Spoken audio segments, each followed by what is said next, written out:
Natubulira kikyoliko otubulira mu mukya natubulire kyoliko then ng'okikola n'ekikola nirinde kukikola kyekitali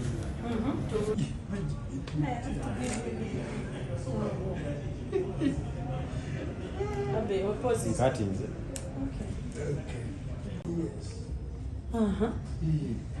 nga tolina kyomuganda olwo mukyala wange nkwagala nnyo nnyo nnyo newakubadde biguddeko lugwi naye nkwagala kino kikiraga nti nkwagala kino kyekiraga nti omwagala akkiriza ye akkiriza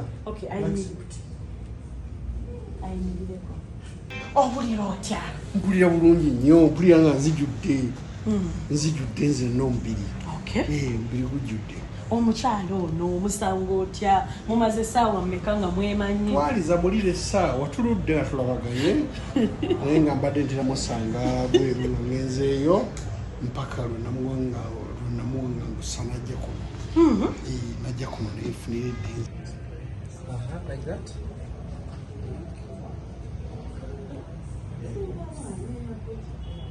Haji Lwasa ogamba otya?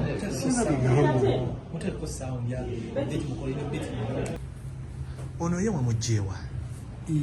tobuuza wannaye ndi businessman ntambula ono siwa wano baba alina ensi gyevuddemu yavudde wala obuze kubalabani kati kalakata abani kati kalakata muli mutya ndudde obawuliza naye nziyidde mu mbeera eno nga bumundaba lwaki omuproposingidde ono ng'abantu baproposinga atompoza bingi olwo mukazi wange kasita mukulazi yani amanya ge ababuulire oli otya how are you tumanyi what's your name Haffie where are you from Kenya how did you meet up Mr. Lwasa